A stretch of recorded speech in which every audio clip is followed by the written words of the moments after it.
Well, good evening, good people. Mark Holmes here, and as always, I want to say thank you all for watching, commenting, subscribing, and being part of the Joe Blue Sports Report. Without you guys, as well as you ladies, you know that this literally does not work. On the back porch of the red brick house, and in about 3 hours, the moon is going to be a lunar eclipse, and I have my niece and nephew, and my nephew says he wants to see the blood moon, so I made a fire out here and hanging out, and so might stay up, and if I do stay up, I'll live stream it, the blood moon happening. So it's going to start, I think, at 2:56 to 3:30, and it's supposed to be totally different color, so we'll do that. Anyway, I've been busy. I've been busier than a one-arm paper. Wow, that's getting pretty big. I love the Solo stove. The Solo stove here, no smoke, and just looking at the flames coming through the holes and stuff in there where it's really burning it clean. I've got some old scrap wood here from the house, and it's dry and it just burns like crazy. Anyway, thinking about D-Law and what he had to say. Here's the thing that you got to do is don't deal with the messenger, deal with the message. And what I think this is about, like I was saying earlier, shout out to Philly 500, who, let me display something so you can see me and not the flame. Shout out to Philly 500, who actually shared that with me because I've been busy dealing with family business and things. And I wouldn't have known had it not been for Philly 500. So basically, D-Law, who's now a Seattle Seahawk, is basically gone through and basically said, I got out of there because they ain't gonna win a Super Bowl. I would understand that if that being the case, if you were leaving the Dallas Cowboys to go to Kansas City, or you were leaving the Dallas Cowboys, as much as it pains me to say, to the Eagles or to the Commanders, teams that, or the Lions. You could say, yeah, I'm leaving to go through so I can get me a Super Bowl someplace else. I could buy that and say, yeah, that makes sense. Makes a lot of sense. But when you go to the Seattle Seahawks, that at the moment, they brought in Sam Darnold. Now, the craziest thing to me is this. Russell Wilson and Aaron Rodgers don't have a job. Now, granted, they haven't played really well, say, the last year or 2 years. I get you that. But when you look at Sam Darnold's career, he's had one good season and a lot of bad ones. And you could literally say maybe this was like Carson Wentz, who had his sophomore season that he was really good until he got hurt, and after that he was never the same. So this team gets rid of its two best weapons and brings in Sam Darnold, and you're going there and you're talking about winning a Super Bowl. Do I have that right? Do I have that right?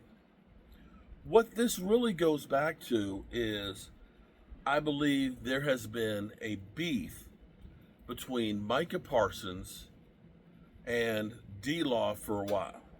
D-Law being old school, and we know that Micah Parsons has talked about, old ways of doing things. I think that was shade thrown at D-Law. That Micah Parsons has come in, he set the world on fire, he's become the guy, and D-Law has gotten kicked to the curb. That D-Law, seeing the writing on the wall, understood I wasn't going to get a big paycheck from the Cowboys. The Cowboys were interested in bringing me back, but basically as a prove-it type deal. We're not going to pay a whole lot for you because you're now old and injury prone. and that D-Law is a bit hurt. He's been hurt. Last few years, he's been having a bunch of injuries, nagging ones. It happens. And so he is lashing out at Micah Parsons. And I believe what we got from Micah Parsons when he was saying, it's my time, is like, finally, he's gone. And now it's my team. It's my time to be the de facto leader. There's been a dynamic that of those two, I think, tensions for a while.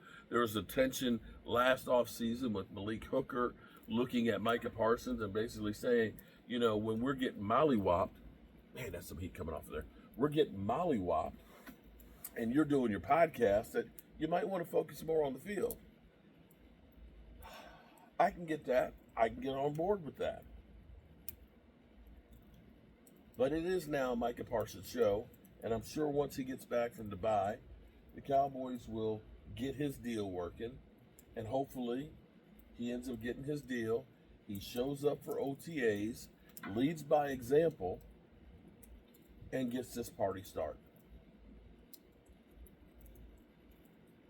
Now, the second part of what he said, again, I believe this is D-Law lashing out with this feud of Micah Parsons, basically saying, bitch, you ain't ever getting a ring, and hoping that he doesn't. Here's the question. Can the actual Cowboys get a ring? Because ultimately, that's what this is all about. Can the Dallas Cowboys get a ring?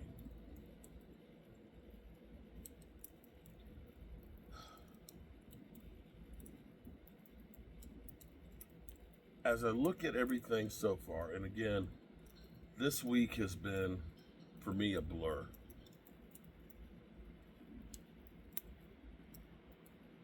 So I can't honestly make a true call on all the moves that the Cowboys have made. I will say the Cowboys right now have a lot more depth than we've probably had in a long time. I don't know that any of the players that we have right now are going to be impact ones, but I do know that if we do get Overshown, who is looking like he's not walking with a limp right now, that we still have months to go. If he comes back sometime next season and can play, along with the two linebackers we brought in, the linebacking core is improved. If Osa continues his path of getting better, same thing with Mozzie, and getting guys like Solomon Thomas in the rotation, you can look at it right now and say, we're better on the defensive line than we were last year. We can say that. We'll see what we get when we get guys like Sam Williams back, if we are better there or not as far as edge rushing. I'll say we've got more depth on the offensive line, and hopefully we get Tyler Guyton that takes a step forward, and that Cooper Beebe gets even better his second year. Those are things that are legitimate things that you can look at. And if we can get Dak Prescott 100% healthy, as opposed to Cooper Rush playing, then those are definitely going to be better. And maybe the Eagles have the Super Bowl hangover. Yeah, baby. Doing my fireside chat with the fire.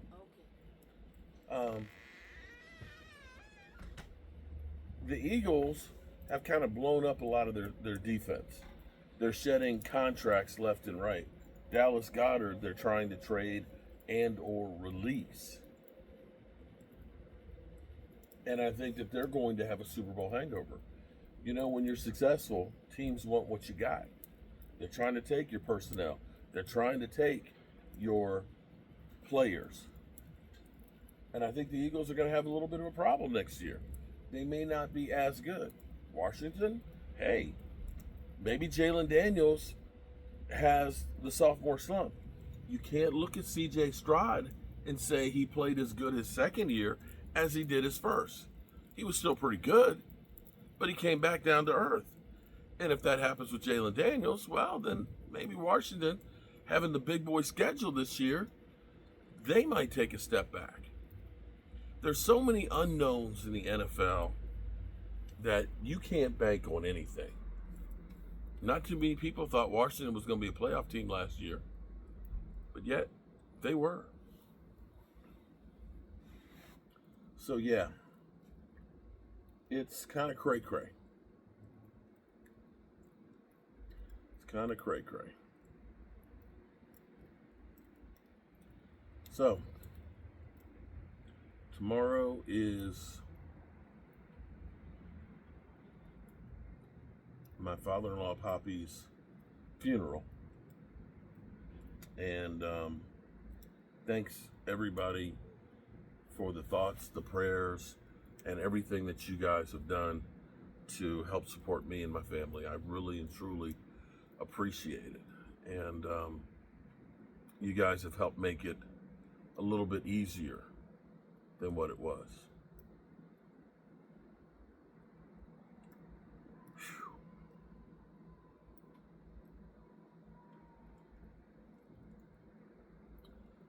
Life goes by so fast.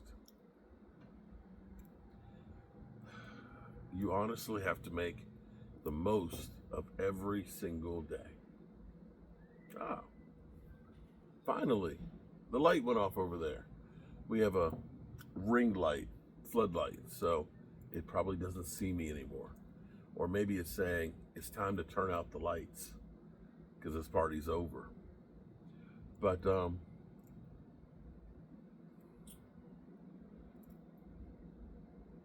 I always say, tell the people you love how much you love them. Oh, there it comes back on.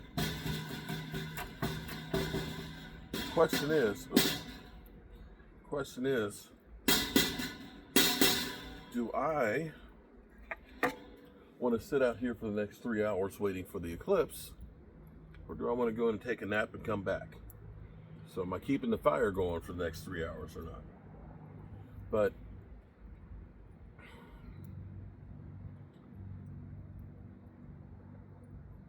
life goes by so fast that you honestly have to try and make the most of the time that you have and try and make your mark wherever you can. And along the way, you got to make sure that the people you love know how you feel.